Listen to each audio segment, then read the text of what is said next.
Madame, mesdemoiselles, messieurs, bonjour et bonsoir. Ça dépend de l'heure à laquelle vous nous suivez, de partout dans le monde entier. Bienvenue dans votre émission Actu Analyse Mokoma Lelo. Nous sommes là pour vous informer et faire des analyses ensemble avec vous. Bienvenue dans votre émission, serrez vos ceintures. Parce que l'actualité en Boka Congo est tellement belle autour de Mokoma Lelo. Alors vous allez brancher, scotcher. Tika distraction, landa émission au PCA Makanisi Potani Mamamboko Kotambola na Makambo Kotambola Mboka na biso a bande ko balandi Mokoma Lelo na pour nous informer quoi ko une information au qui peut-être dans les réseaux sociaux et autres. Est-ce vrai, est-ce faux? C'est vrai. Perquisition Salamaki Nandaku na résidence il y a général John Numbi ou Lelo na en fuite. aller en fuite à Kimi à la cavale to éviter à les places nini général John Numbi nanda kunaye ba ko vérifier ba ko trouver ba biloko ba arme de guerre et au comme ça ba kutu ba arme de guerre kuna nanda kwa général John Numbi à part kutu ba arme de guerre bande ko balandi isali passe na mawa ba kuti ba biloko mususu kuna bande ko donc tous les 18 ans oyo militant de Tinde Konangai Carbone Beni le président l'un des coordonnateurs il y a mouvement citoyen Filimbi alobi surtout de vivre to biki elle est quand même là l'ingénieur kufa parce que tous les cas na to traverser vallée de l'ombre et de la mort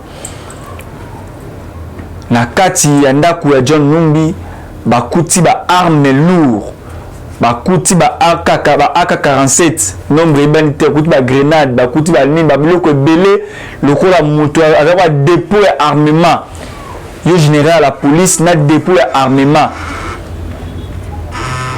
to éviter ba arme wana ezalaki na makanisi nini ezalaki pona nini pourquoi ba arme na ndako na yo général et ça la ni ba arme belé wana za ni so na arme moko mi balé ba comprendre que non ko la moi GP na yo ko la moi lo moi arme moko bu garde na yo et autres mi balé mi satou ça se comprend mais ba arme belé ba arme lourd ba bloc belé la kati ya ndako na yo ta vilain na otondisa ngo dépôt mo ba arme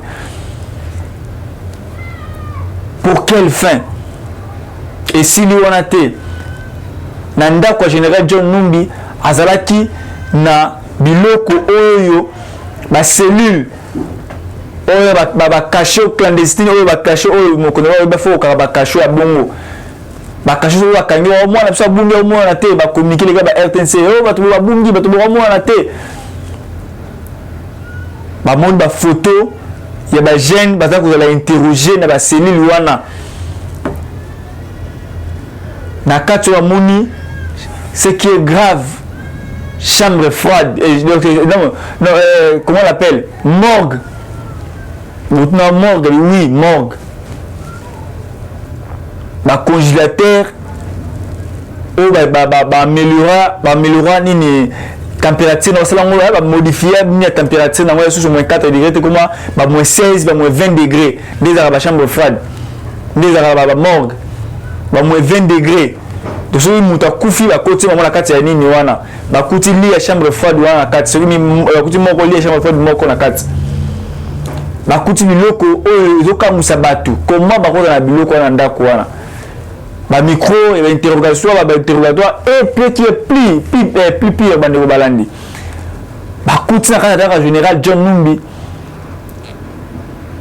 ba photo ya Fidel Bazana ba photo ya Floribert Chibea ndeni na kufela ki ababa kuta photo oyo kuna o bakaba kudara mutu ka autre kuta photo mususu o ke nala kufa kina makila na ebimaki na munoko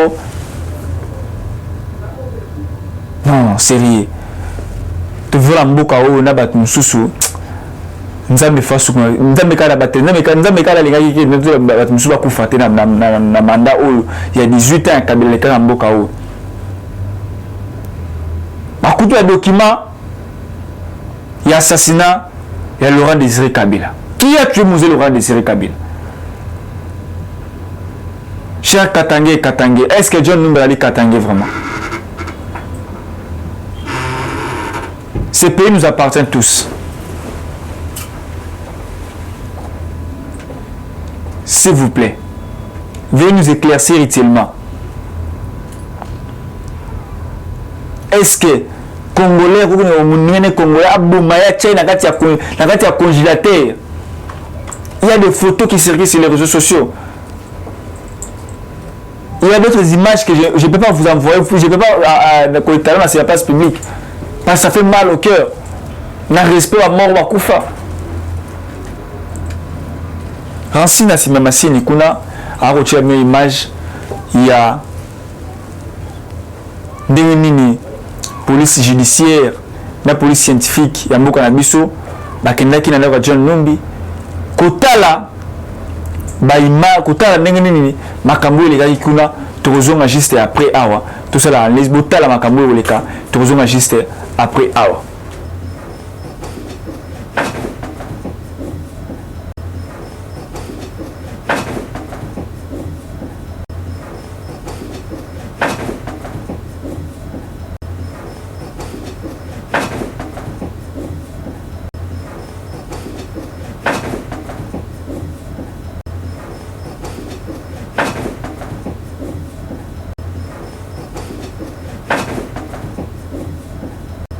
Voilà, bande balandi butu na image wana, nous motali yango ndenge nini leki. Bomoni ndenge nini. Ça me fait mal au cœur. Ça fait mal au cœur. Il y a remona makambo leki na mboka na biso, ça fait mal au cœur. Et que ça la passe na motema. Et que ça la passe na motema très mal. Il y a remona Congolais Azum Negonaï Congolais a sali interrogatoire nanda kunae soke simbi abimisa yo bwa kai quelque part bazonga soke simbi te ba momio il y a des photos tel mutobi que non ozo bazo répondre à question kasi que ozo bimao que na soka ba bumana bango yo mutabwe Moïse Katumbi akoloba foko limbisa bango foko limbisa koboma moto na bato basala makambo boyi na mboka oyo foko limbisa cher Moïse Katumbi avec tout le respect que je vous dois bata boyi foko limbisa bango vraiment vos péchés sont pardonnés mtoko John Numbi foko limbisa ye na makambo ya sali foko limbisa ye Bande wala bo na biso libana mboka na mboka des partenaires monde entier tout ça l'analyse ensemble la bino bo commenter wana bo aimer bo commenter bato abofo limbisa bango John Numbi bimala mboka o ndengini est-ce que la mboka o est-ce que bimala la mboka o par quel mécanisme bimala mboka o est-ce que déjà la mboka ça la musa normalement ça fait mal au cœur. Ça fait très mal au cœur. Très très mal. Comme on a Peter Tchani a co-tweeté, un journaliste à l'époque, il s'appelle comment? Le pasteur Coutinho, Fernando, que j'ai sali. Bah, tu vois, bah, arme. Et le temps à Félix, il y a John Numbi. Bah, tu vois, arme. Il faut repérer sa médecine à Raïs. Est-ce que. Mais c'est le DG Peter, après comme il a la chaîne de la télévision, mon est perfect, que je salue, félicitations. Mais c'est le DG. Là, vous voyez que non, félicitations à la Raïs. Ça veut dire que non, au juger, bah, Soda, on va savoir que ça va un montage, bah, monter, contre John Numbi. Tout ça, on va analyser. Il faut que la Twitter à Peter Tchani, Boumone Yango. Boumone Yango, la Twitter, ce qu'il a écrit, nous vérifions ensemble avec vous pour que Boumone Yango, non, Armand Kolobakambo, ils allaient blablater.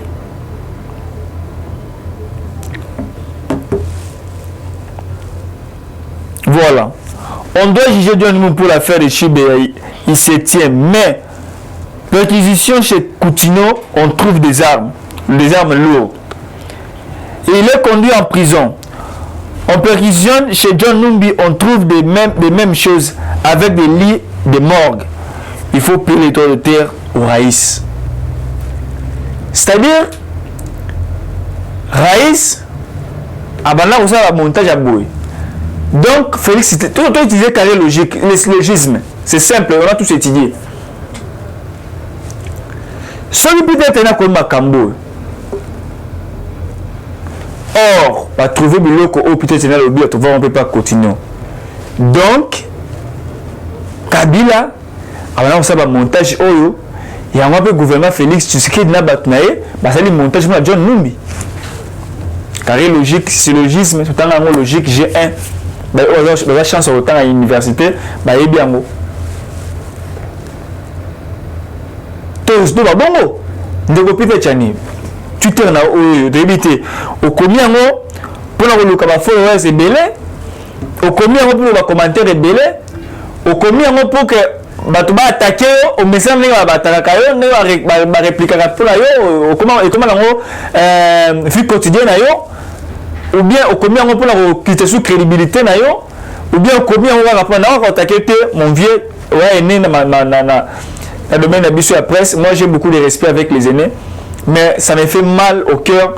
Il y a un aîné scientifique au comabilo ko ya boui sur la place publique, place où la famille mususu va perdre bango. Imagine la minute photo à monia mutu wana kufa wana. De ba bomie ba côté à ta congélateur. Imagine maman na la minute où a moni photo ya bongo. Moi na biso ya bunga ki ndaka boye ba enlever ya bunga. Ce qu'on a se retrouver moni photo ya bongo na ndaku ya John Numbi. Et be ka oyo famille wana na minute oyo. Ce qu'on comme le kaboy. Donc on va ignorer totalement musala oyo.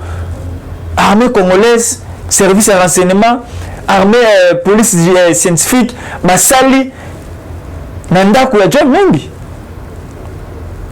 Ce qu'on a interpellé, on va se justifier.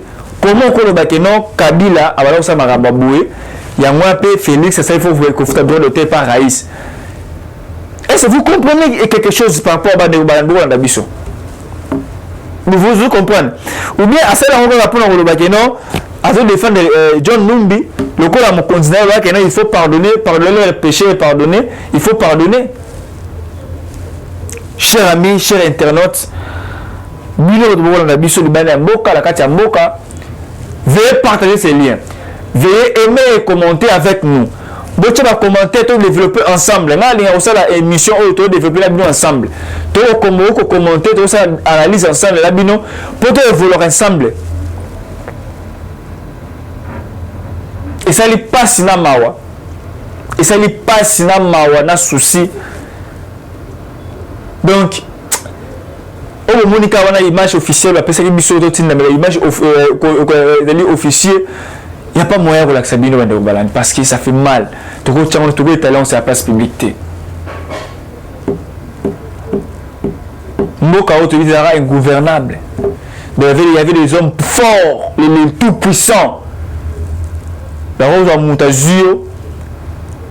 à interroger, à torturer. Puis dans ce qu'on a boumé, à tuer dans ta congélateur. Nicolas l'équipe de l'eau glace, la ligne en sac, va boire que la maille. Ok, il y a un peu d'incinérer. Et puis les silipes qu'on a bouffé, les capés. Nana va dire trouver un document et assassinat à Chibéa. Va trouver un document assassinat à Fidel Bazana. Va trouver un document et assassinat à Laurent Désiré Kabila. À moi, on va des vidéos. Sur le net, il y a des vidéos, des reportages, il y a Kamanda, correspondant RFI na Congo, na routine d'Abidjan. Ça fait mal au cœur. Passe dans mon thème. Il faut c'était les droits au Félix, il faut la matérialiser. Il faut qu'au Kangabato Bongo, il faut les chercher. Peu importe ce qu'il y a, il faut azonga awa ada estrade azonga la mboka oyo asamba na audience publique na stade des martyrs. Batabo mérité même pendaison pendaison a mérité pendaison bouquet tu ayambo na batabo mérité pendaison wa bouquet tu ndal ba ngo ba pendre pe na zo chibu ba te singa que le débicier pour que tu aies mon appréciation beauté. Parce que terminé à pendaison, comment ça la succès dans Congo à Makassi. On méritait pendaison. Pendaison.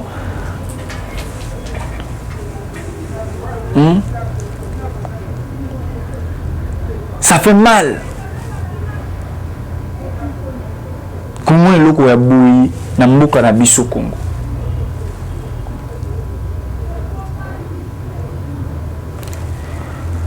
Bande Kobalandi, il faut service, il y a renseignement beaucoup à sous service sécurité beaucoup sous, bah y a place ni John Numbazawapi.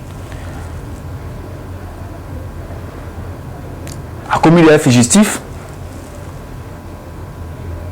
a Kimimboka, a Zomonate, Fukulukaye, Kuzum Sena Mboka Oyo, a Samba.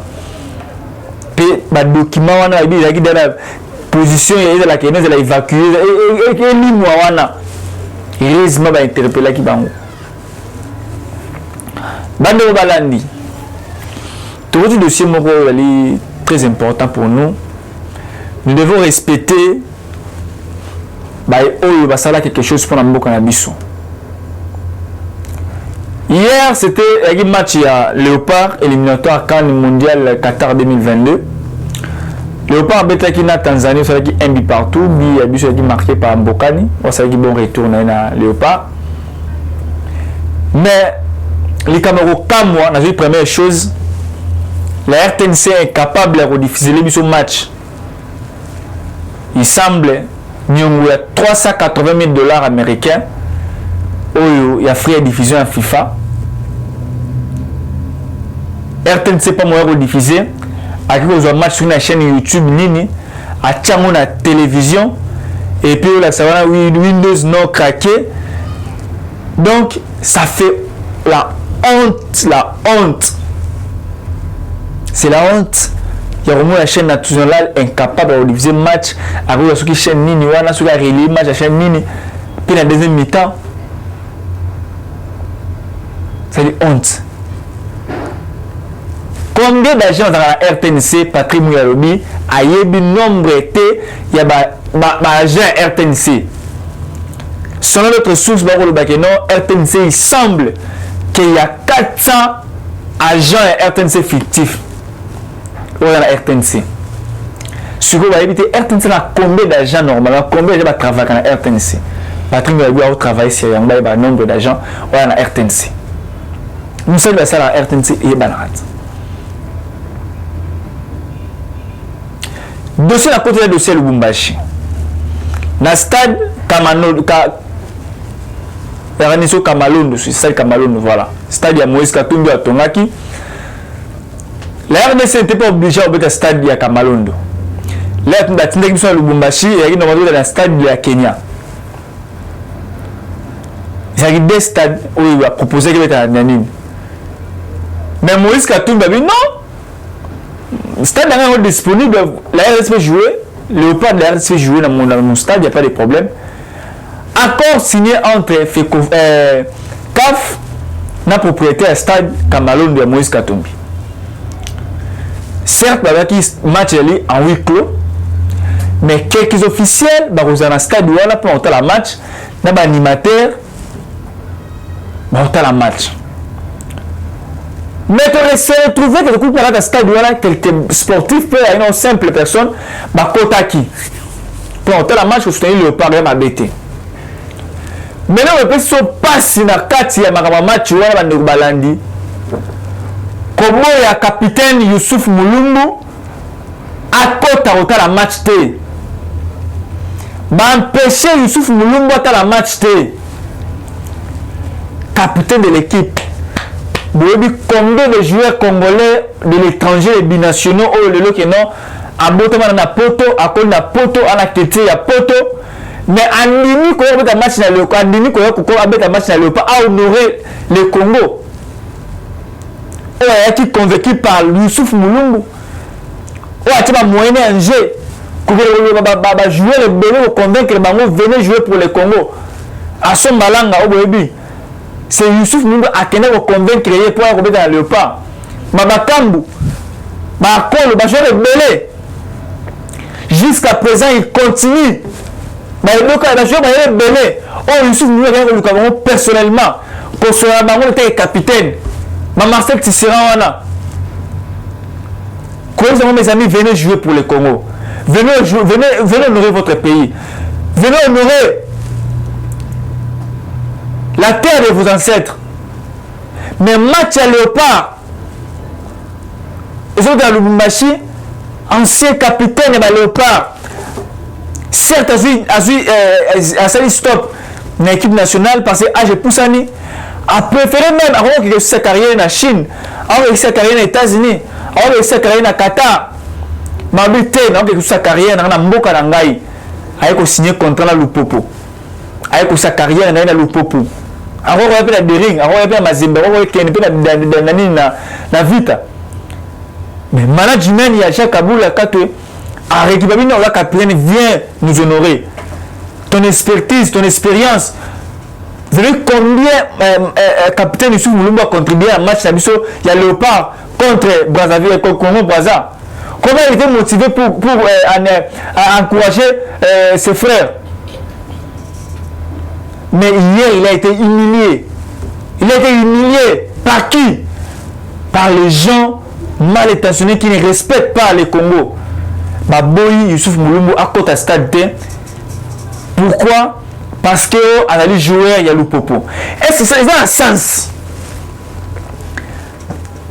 À la joueur le popo, à côté de la match au thé, à jouer le popo. Oh, à côté de la stade d'Abso Mazembete, à jouer le popo.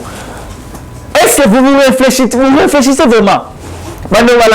Je la rage, ça fait et ça ne passe à monter au moins capitaine de l'équipe, ancien capitaine en Boka Nabiso, un joueur, alors Zomba, très fâché monter à lui, mais non, moi, mais on a match à Léopard, bon interdire ça, il y a au côté à la joueur à le popo. Et ça m'a wapi, na Boka Nini. Youssouf Mulumbu a Baluki. Il y a 5 personnes qui ont bango, un match très fâché, mécontent. Et si l'humanité, gouverneur Jacques Kaboula Katoué, il a été empêché aussi d'accéder. C'est vrai qu'il a la garde, mais il va faire la pression pour côté mais même avec le président Fekofa et intérim, il a été empêché aussi à côté. Mais qu'est-ce qui se passe? Il y a quoi? Ça fait mal au cœur de moi, le comportement à bouiller dans Mboka Nabiso. Pour empêcher le capitaine de l'équipe, joueur à Yébani. Ça fait qu'il était le seul à déclarer pendant le match de l'hymne national avec t-shirt et à comment Pierre Nabeni. À lancer un message fort dans le monde. Tony Kimi Nabeni. Vous savez comment Youssouf Mulumbu a motivé pour la Mboka Nabiso. Mais vous humiliez, cher Katangé, cher frère, pourquoi à niveau on y humilie Youssouf Mulumbu? Par fin, Mio, alors il n'a pas de stade. Il a préféré capitaine à Kota. Il n'a pas à sa place. Bon, il y a ta proposition là. Nous sommes à cette de façon. À côté de la stade, dans la façon dont il y a clandestinité. Mais il a été toujours empêché pour côté de la stade. Pourquoi? Le tournoi stade, les sportivités de Bagaya, il a dit que non, il faut accepter en gros. Ce que vous empêcher à mettre un match dans le stade. Ce que je joue un match, vous avez amené. Président Moïse Katumbi, Chapo. Et ça qui passe ming sur un Congo parce que stade où on est allé à yo, gens qui ont stade na yo, c'est-à-dire que tout le monde appelle qu'il loi pour détecter, appuyer à la punir, à la sanctionner pour un acte aujourd'hui macabre. Acte voyou. Acte moko bato ebeti bazali na bongo oyo na timé ezalité. Mes condoléances na ba famille nyonso to bapelata ki ya bango bato na Kasai. na mutuka citerne au salaki incendie mukolo ya lobby. Mes condoléances Nabino, cher Kassayen et Kassayen. Je sais que ça fait mal, je sais que c'est la vie humaine et sacrée. Mais si est commis, mes condoléances Nabino. Que Dieu vous garde. Nzambe après Sabino Makas, Nzambe Asungabino, bo évoluer, Nzambe Asungabino, vous en monter à mon aide, vous supporter douleur ou vous supporter pas si haut et comme Nibino, bandeko.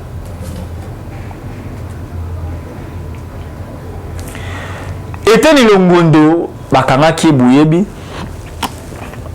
pour le marambu à détournement, alors présumé innocent parce que nous avons condamné qu'il est voleur. Il est présumé innocent parce que dans l'ensemble de naturel n'a été, il est mappé, c'est-à-dire que non, la greffe on va détecter pas inaye, le but au moins tout ça qu'on a eu résidence civile, il était il faut voir dans la cala, qu'on est tout le monde dans la sécurité. Et on va tirer dans le en attendant la prison centrale à Makala. Des collaborateurs, il a été le monodon comptable de Naïna, conseiller financier Naï, la minute où il y a une audition lobby,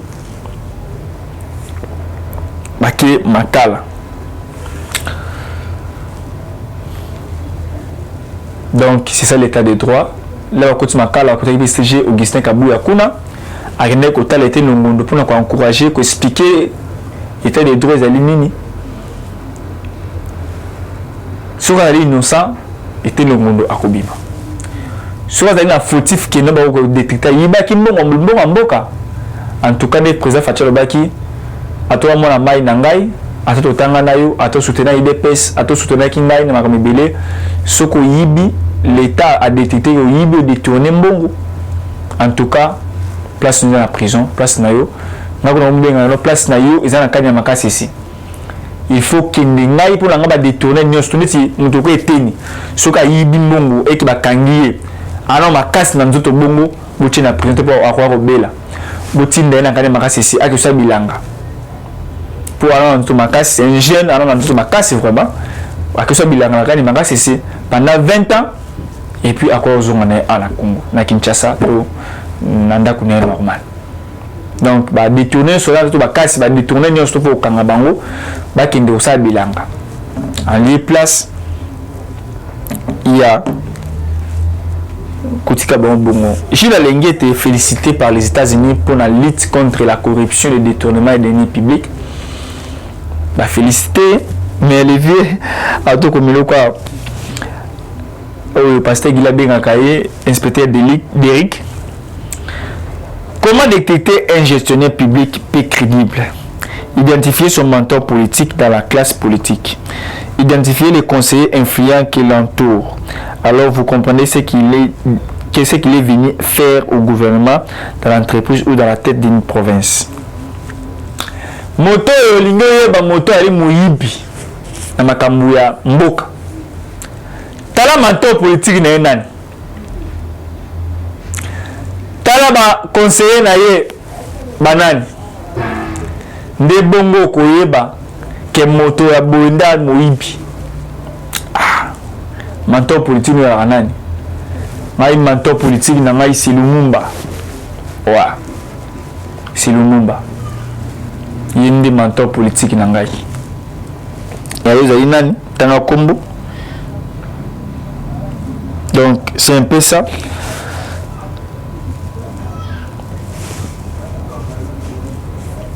Ram Augustin Kibasa Maliba, ministre ya Petentik,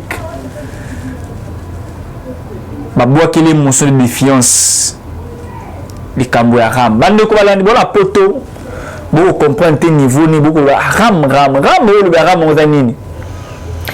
Na ko expliquer le terme technique, on expliquer mon clair bolanda boy.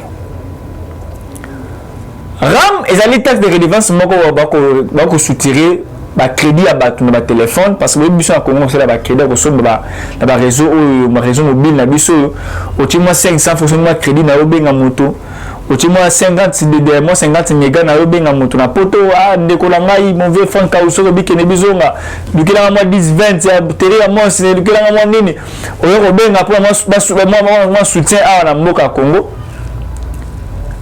mais qui m'a ça mali ba eli biso taxe moko que non il semblait pour détecter ma téléphone il y a pirate pour détecter ce qui téléphone ba yibi yango nene ko récupérer yango nene ko tumbango nene ko sala en sorte que non o récupérer yango et c'est ngana aussi identifier na taxe wana RAM d'où ba kolongola 1 point ba kolongola $6 par année $6 par année pour détecter téléphone na yo mais ba c'est qui biso que non ba wala ko sala encore une seule fois les mois une seule fois les mois balongoli yo $1.7 balongoli yango et ensuite ba ibine ni ko sécuriser téléphone na yo so pe ayi aucun téléphone na yo les pirates de balongola yo $6 l'année pour leur identifier les téléphones où il y a pirate et puis on a un moratoire morboui il y a numéro ça là que non tina neboué le coup il y a téléphone original parce que téléphone vous a bloqué.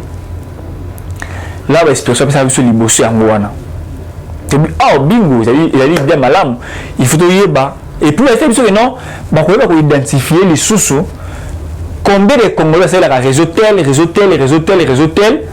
pour que bah taxe ma réseau la taxe va foutre des fois ils allaient ramouquer par rapport au nombre d'abonnés aux na bango c'est que l'état congolais a gagné alors soutenir l'état congolais allons nous identifier. Bandeko, nous sommes allés nous identifier. Tu mets le code d'identification pour identifier biso. L'état congolais, non, la somme rappelle crédit, il y a autant. Combien il faut nani Azwa, l'état congolais a combien?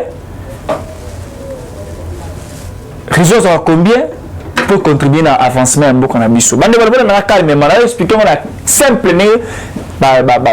Communicateur de taxe ramango pesa des explications si les lots sur le téléphone est bungi RAM a une capacité il y a que détecter téléphone yo ba yibi yango wapi ils ont un niveau nini ils ont la place nini comment les récupérer. La technologie elle est incapable. Bakoma kolongola ba crédit na nko na kanai na kiyanki na bango peuple congolais ko souffrir mbongo ezate mbongo balongo ezate imagine je vous raconte une histoire vraie que j'ai vécue. Il y a maman moko na hôpital moi na ya kufi. Oui, pourquoi? L'hôpital à Congo, vous avez bien zalaka. Si vous avez une émission, maman a fait une bonne auto, vous avez makila, sumba sacha mai, le kaba donner et autres. Maman a une bonne côté. Maman a 1000 francs. Moi là bango, ça c'est une crise, une neni, ni makilé 6000, c'est bitement donc il n'avait pas l'argent. Il a 1000 francs la poche. Alors bien sûr, ma crédit. Papa et moi qu'est-ce qu'il peut faire qu'est-ce qu'il peut faire pour que moi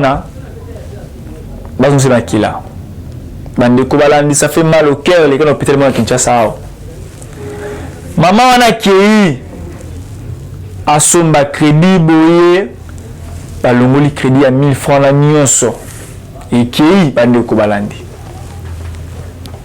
amenga bolimi oyo kate mena tindi crédit papa mais crédit on tindi combien de crédit à l'état kuna mwana awe mwana akati motema mwana kufi abe yona 1000 francs sur crédit à RAM rama longolinga crédit mwana na kufi pour la RAM boye bisangai faute ezali ya mama faute ezali ya papa ezali na musala faute ezali ya nani Ram comme ngai bono mo na yesinga na nyongo soki ya soki 3 points sur 3 points sur combien de dollars soki 2 points combien de dollars fona futa ram. Ça dit 2 mois na futa te. Na futa la pété na futa yango pété. Si on tient crédit, il y a 5 000 francs. Il y a 5 000 francs sur les Kenya. Attends, il y a non, on a 2 points sur combien de dollars. Attends, $2, on a tiers, on a dit que pour savoir son bas, crédit à $5. Il y a tous les $5 crédit sur tout le Kenya. Donc, il y a tout crédit du jour au jour. Tout comme un système de recevoir le crédit, méga. Donc, mon bien, ils sont appel normal, maman, on a bien un sur crédit, on a un surtout. Tout le monde limite ma famille à biso. Maman, papa, monsieur, on va WhatsApp. Il faut bien un appel normal. Tu vois la cabine, tu vois l'aéroport, la cabine, il y a 1 minute. On donne 1 minute. Allô papa, allô maman, allô tata moi si, allô noko, bonne santé, bonne libota. On dit non, pour nous choses là, appel à Benga. Nous encourager la députée à suivre cette motion de défiance contre qui va s'avoir libre faire l'ongolais. Qui va se faire l'ongolais. Et c'est la normalité. C'est la marche pour la rame. Le gaz lacrymogène qui est beaucoup de journalistes ont dénoncé ma baie. Boti kabisa dénoncer ma baie. Peuple souffre. Tout le monde n'a pas escroquer la population. Il y a une escroquerie. Bon, on a un terrain, et on a identifié le téléphone, et on a une connexion à Wi-Fi. Oh! Tous les autres, la Wi-Fi gratuit dans l'université. Oh! Est-ce que vous avez un crédit pour cette connexion à Wi-Fi dans l'université? Est-ce que ça a un sens?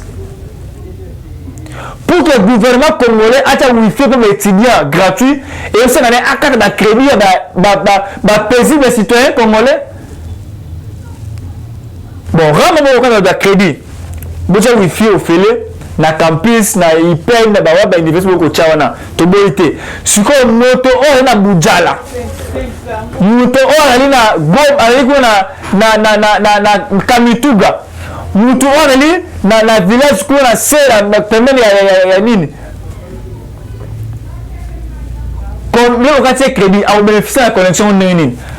La connexion Wi-Fi est gratuite à RAM. Il faut que là le mois avant la victoire, mais que les tirs qui tango pour la connexion Wi-Fi gratuite. J'encourage les députés à Kolumula qui passent à Liba. Monsieur de défiance pour que tu contrôles à répondre pour voter à l'Ongwa. Aïbi Congolais trop. D'ailleurs, nous avons dit qu'il va suspendre les taxes à RAM.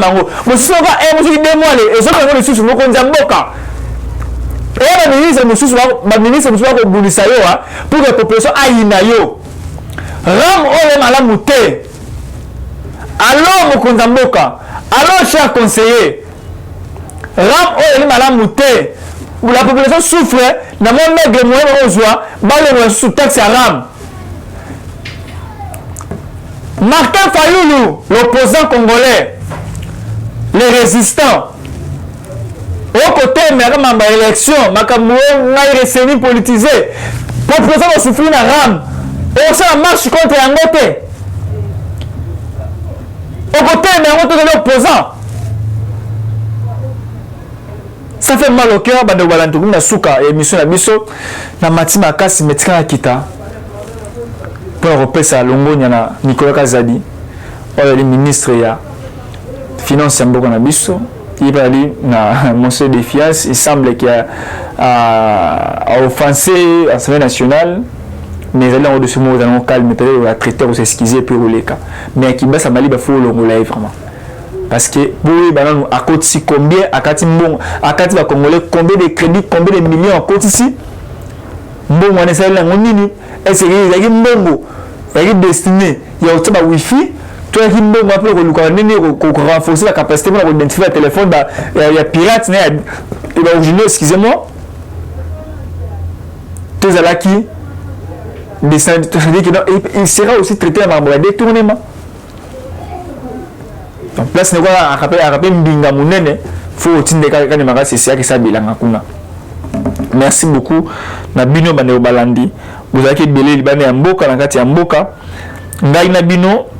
tokomona mikoma zali koya soki yesu nanu azongi te merci équipe technique merci bato nyonso balandi biso tokutana lobi soki yesu nanu azongi te bye.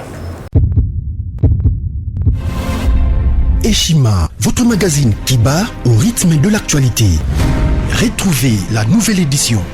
Exclusivité, Sakombi Molendo, le pionnier de la bancarisation.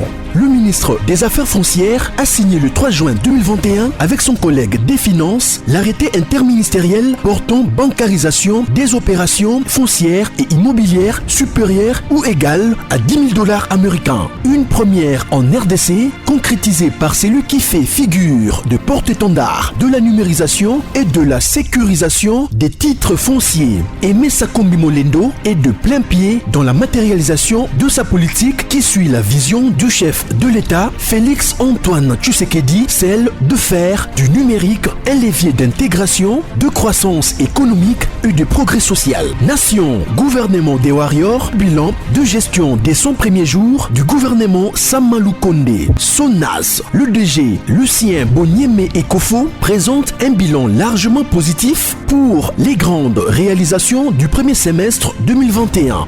À lire également l'interview de Seth Kikouni portée sur les questions d'actualité. À la découverte de Tissia Mukuna, la DG de la marque La Quinoise, café planté et transformé à Kinshasa. Interview exclusive de Richard Ilunga, DG de l'ONIP, qui confirme l'identification de la population congolaise avant les élections 2023. Un an de patrouille financière, les audits de l'IGF mettent à l'écart les mandataires impliqués dans la mauvaise gestion des deniers publics grâce à Jules Alinguete, inspecteur général des finances, chef de service. Une analyse sur les coups d'État en Afrique et leurs conséquences. Retrouvez l'intégralité du magazine Eshima dans les kiosques. Eshima Magazine, un nouveau standard d'information.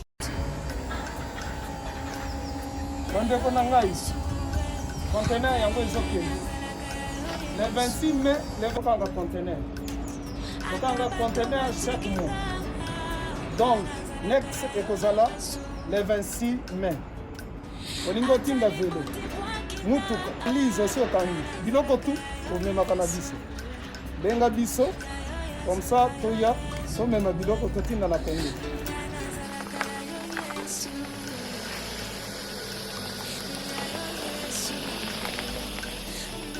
Bandeko kari yango oyo touti kozongo ezokende Kinshasa. Ozana mutuka pesa biso ezoke. Merci. Le 26 mai, mosusu ekwende. Il y a 2021 otosana. Donc tosala ka chaque mois. Oza besoin na carton benga biso. Biso munene yango. Moyenne yango. Bon moyenne. Yango. Na carton na biso ya muke. Nous avons 3 dimensions. Onyo solingo tinda benga biso tozozwa ba vélo, tozozwa ba valise, mituka tozozwa. Donc eloko tout tozomema na Kinshasa. Merci beaucoup. Mutuka, vélo, salon, biloko andako, biloko tout tozomema. Donc vous hésitez que bobenga biso tozala na pona ko